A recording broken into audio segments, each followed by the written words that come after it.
साथियों नमस्कार।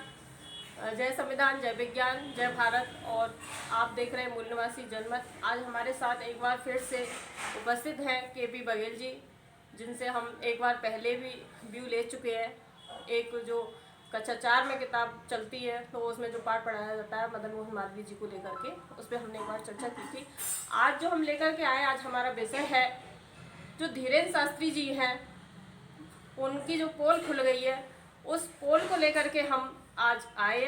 क्योंकि जो केपी बघेल जी हैं वो एक बघेल जाति से आते हैं, और जिस जाति से ये आते हैं उस जाति के एक महापुरुष हुए थे ईवी रामास्वामी पेरियार जी, जिन्होंने बहुत बड़ी मात्रा में जागृति की समाज में, और उन्हीं की वजह से तमिलनाडु में जो इस समय मौजूद है मुख्यमंत्री जी, तो उन्हीं की देन है।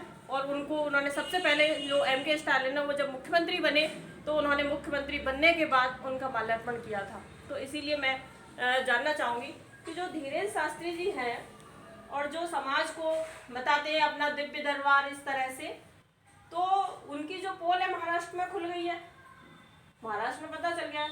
तो आपको क्या लगता है सर, इससे समाज में कुछ जागरूकता आएगी या समाज फिर से ऐसे ही जाकर के उनके चरणों में लूटता रहेगा, फूटता रहेगा? देखिए कमलेश जी, जो आपने बागेश्वर धाम की बात कही, तो एक बागेश्वर धाम नहीं, ऐसे हजारों बागेश्वर धाम इस देश में बैठे हैं जो अंधविश्वास, पाखंड और पाखंड के नाम पर लोगों को मूर्ख बनाते हैं। ये बात सही है कि जागृति हुई है काफ़ी, लेकिन दिक्कत मुझे पढ़े लिखे लोगों से होती है कि पढ़े लिखे लोग, विज्ञान पढ़ने वाले लोग, फिजिक्स केमिस्ट्री पढ़ने वाले लोग जब मंदिर पे मन्नत मांगते हैं और वो अपना भविष्य वहाँ मंदिर में जाके तलाशते हैं, तो मुझे लगता है कि मैं तो इस देश में गलत पैदा हूँ। मुझे इस देश में पैदा नहीं हूँ। यह देश तो पाखंडियों का देश है, और यहाँ तक कि इस देश में चूहे, कुत्ता, बिल्ली, यहाँ तक के मल, मूत्र, नाग और न जाने किस किस की पूजा होती है। लेकिन बदकिस्मती है कि इस देश में इंसान की पूजा नहीं होती। आप ये कहना चाहते हैं, जैसे एक तरफ जब बात आती है तो हम कहते हैं जैसे नागपंचमी मनाया जाता है बहुत बड़े पैमाने पर, तो हम लोग कहते हैं कि नागों की पूजा करते हैं, दूध पिलाते हैं जाकर के, और जब वही नाग अगर घर में निकल आता है तो हम डंडा लेकर उसे मारने के लिए दौड़ते हैं। तो ये दोहरा मापदंड क्यों? उसकी पूजा करनी चाहिए ना फिर। आप कहीं भी किसी भी स्टैंड पर ले लीजिए, जितने ब्राह्मणवादी व्यवस्था है वो सब दोहरी व्यवस्था पर आधारित है। देखिए, मैं कहता हूँ कि हमें उसी रामायण में, उसी प्रसंग में ये सुनाया जाता है कि भगवान राम ने सबरी के झूठे बेर खाए थे। मैं ऐसे राम को सलाम करता हूँ जिसने सबरी के झूठे बेर खाए थे, लेकिन उन्हीं के वंशज जो अपने को क्षत्रिय कहते हैं, वो सबरी तो आदिवासी महिला थी। आज हमारे लोग जो पढ़े लिखे लोग हैं, उनसे जाकर वेल क्वालिफाइड हैं, उनके यहाँ खाना पसंद नहीं करते हैं। तो दोनों बातें मुझे नहीं लगता कि या तो राम झूठे थे या तुम झूठे हो। तो दोनों बातें कैसे हो सकती हैं? मैं एक उदाहरण और दूंगा। कांग्रेस पार्टी, आज़ादी के बाद कांग्रेस पार्टी आई और उन्होंने अपना आइकन महात्मा गांधी को माना, तो जितने भी नेता थे वो ज़्यादातर खादी की कुर्ता और धोती पहनते थे। उसके बाद लोहियावादी लोग भी कुर्ता धोती पहनते थे। मानवर कांसीराम आए, उन्होंने बहुजन समाज को जगाया, और मानवर, मैं सिर्फ पहनावे की बात कर रहा हूँ, मानवर कांसीराम पैंट शर्ट पहनते थे या सफारी पहनते थे, उनके नेता भी सब वही पहनने लगे। और केजरीवाल नए आए, उनके भी लोग कोई कुर्ता पाजामा पहनता हो तो मुझे बताओ। तो जो नेता करता है वही काम करता है। इसलिए इस बात से मैं 100% कह सकता हूँ कि ये बात झूठ है कि राम ने सबरी के झूठे बेर खाए होंगे। अगर वो खाते तो ये क्षत्रिय ब्राह्मण जो अपने को राम को आराध्य कहते हैं, राम को, तो ये भी निश्चित रूप से इतनी छुआछूत और इतनी गंदगी समाज में नहीं फैला रही होती। उसी रामायण में एक और चीज दिखाई जाती है, आपने देखा होगा कि उसी रामायण में एक जब जाते हैं वहाँ के लिए लंका के लिए जब जाते हैं राम, तो उससे पहले समुद्र जो है उनसे कहता है कि इस दिशा में जो है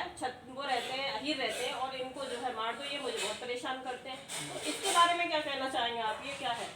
देखिए, समुद्र, पर्वत, नदी, नाले, पहाड़, ये बेजानदार चीज़ हैं। ये इन चीज़ों को नहीं समझते हैं। ऐसा कुछ नहीं है।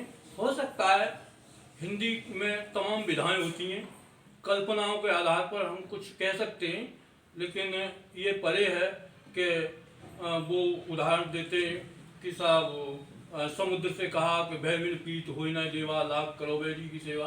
अरे समुद्र क्या हट जाएगा? हम ये कह रहे हैं कि जब समुद्र राम से हट सकता है तो उनका कुछ तो अंश उनके वंशजों में रहा होगा। वो गंगा, नदी, नाले, पर्वत को हटा के दिखाएं। जी, आपने पार्टी की बात की, समाजवादी पार्टी की, कांग्रेस की, आप पार्टी की और बहुजन समाज पार्टी की आपने बात कही। तो अभी बिहार में जो मंत्री है चंद्रशेखर जी, वो शिक्षा मंत्री है, और जब वो शिक्षा मंत्री हैं तो उन्होंने भी इस चीज को जो है कहा कि भाई हम लोगों के लिए रामायण में तुलसीदास ने दुबे ने कुछ भी ऐसा नहीं लिखा है जिसे हम वो बनाए, हमारे लिए सिर्फ गालियां लिखी हैं उसमें। तो उससे आपको क्या लगता है कि जैसे आपने पार्टी की बात कही, तो वो भी एक पार्टी के लीडर है और शिक्षा मंत्री भी है साथ में, तो क्या उसे लेकर के समाज में कुछ जागृति आएगी या नहीं आ पाएगी? समाज में बिल्कुल जागृति आएगी, लेकिन आपने देखा होगा जो अखंड रामायण हमारे यहाँ घरों में होती है, वो 24 घंटे की अखंड रामायण होती है, जिसमें सिर्फ दोहा और चौपाइयाँ पढ़ी जाती हैं, उसमें अर्थ नहीं पढ़ा जाता है। और मैं समझता हूँ कि तुलसीदास दुबे ये नहीं जानते थे कि आगे आने वाली व्यवस्था में ये शूद्र वर्ण है या जो महिलाएं हैं, इनको भी इतना अधिकार मिल जाएगा कि जो शिक्षा इनको मिल जाएगी या पढ़ लिख जाएंगे, उनको ये पता था कि यही व्यवस्था लागू रहेगी और ये जो है ये हमारी जो दुकान है वो चलती रहेगी। इस वजह से उन्होंने ये चीज़ लिखी। दूसरी बात यह है, मैं उन लोगों से कहते हैं जो अपने को छत्री कहते हैं, जो अपने को बहुत बड़ा तीरंदाज कहते हैं, कि अगर तुलसीदास में दम होती तो अकबर के खिलाफ कुछ लिखते देखते। अकबर के समय में रामचरितमानस का जो है रामचरितमानस लिखी गई है। अकबर के समय में एक भी था, सारी रिश्तेदारी इनने अपनी लड़कियां बयान की इनके लिए, और केवल अगर दिक्कत थी तो उन्हें शूद्रों से दिक्कत थी, उन्हें न मुगलों से दिक्कत थी, न खिलजी, मतलब जितने भी आए, 1000 साल का इतिहास रहा है, उन्हें किसी से दिक्कत नहीं थी। उन्हें अंग्रेजों से भी दिक्कत नहीं होती। अंग्रेजों से तब दिक्कत हुई जब अंग्रेजों ने कहा कि सबके लिए शिक्षा समान है और शिक्षा जो है सबके लिए जरूरी की जाए, तब ये आंदोलन छोड़ा, अन्यथा ये आंदोलन भी नहीं छोड़ता। अंग्रेज भी जो है मुगलों की तरह अपना पूरा शासन कर रहे हैं। तो आप ये कहना चाहते हैं कहीं ना कहीं कि ये लोग जो है, जो इन्होंने जो वर्ण बनाए, और वर्ण में जो बताया है इन्होंने, उसमें जो शूद्र बनाया, जो चौथा वर्ण जिसे कहते हैं, तो उनके हक अधिकार को मार करके ये रखना चाहते हैं अपने पास में। ये इन लोगों को कोई अधिकार देना नहीं चाहते, इसीलिए ये इनको धर्म की व्यवस्था में जो है बनाए रखना चाहते हैं। भाई ये जो है, जिस दिन धर्म इनके पर्दे से हट जाएगा, या जो धर्म की चाशनी में लोग डूबे हुए हैं, अगर ये लोग धर्म की चाशनी में से जिस दिन निकल आएंगे, उस दिन इनकी व्यवस्था खत्म हो जाएगी। और मैं साफ कहता हूँ कि हिंदू कोई धर्म नहीं है, रामायण कोई ग्रंथ नहीं है, ये सिर्फ और सिर्फ शूद्रों को मूर्ख बनाने का एक षड्यंत्र है। और लोग अभी जो है, कुछ लोग समझ रहे हैं, ये लोग नहीं समझ पा रहे हैं अभी, लेकिन लोगों की समझ में आएगा। उस दिन इसका पोस्टमार्टम हो जाएगा और फिर पुनः जो लोग विश्व गुरु की बात करते हैं, फिर लोग वही, क्योंकि विश्व गुरु जब देश था वो बौद्धिस्ट था, तभी था, बुद्ध के समय में ही विश्व गुरु था, इनके समय में कुछ नहीं था। अगर इनके समय में होता तो ये तमाम जो मुगल वंश, खिलजी वंश, तुगलक वंश और कौन कौन से वंश आए, एक भी नहीं आता। तब कौन सा आरक्षण था? आप भी कहते हैं कि आरक्षण की वजह से व्यवस्था खराब हो गई, तब कौन सा आरक्षण था? और तुम्हारा 100% आरक्षण हजारों साल से, आज 75 साल की बात कर रहे हो कि आरक्षण तो खत्म करो। 10 साल के लिए बात हुई थी, तुम 1000 साल में अपना आरक्षण नहीं खत्म कर पा रहे, और हमारे 75 साल में तुम्हें पेट में दर्द होने लगा। भाई तुम 1000 साल का खत्म करो, हम 75 का खत्म कर देंगे। तो मैं ये कहना चाहूँगी कि जैसे धर्म की हमने बात की, तो जो दिव्य दरबार की बात करते हैं, तो यो इस समय हम जो बैठे हैं, ये जो लाइट जली हुई है, ये तो विज्ञान की देन है, ये किसी धर्म की देन तो है नहीं है। तो धर्म जो है पूरा जो है इसी पे झूठ पर आधारित है, पूरा पाखंडवाद पर आधारित है, और इसी की वजह से लोगों को इन्होंने जो है ये षड्यंत्र किया है ताकि अपने अधिकार नहीं मांग पाए, ऐसा ही है सर? बिल्कुल सही बात है। अभी एक हमारे साथी बैठे थे, वो कह रहे थे मेरी भी एक पता नहीं क्या चोरी हो गया था, तो मैं गया था।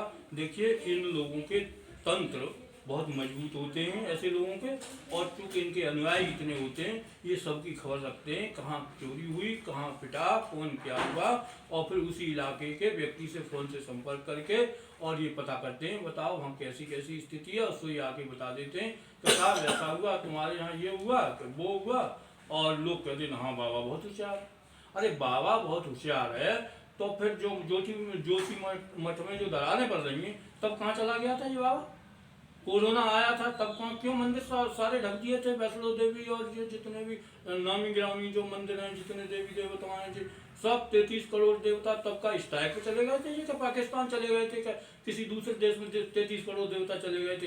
क्या कर रहे थे ये देवताओं का, क्या मतलब है?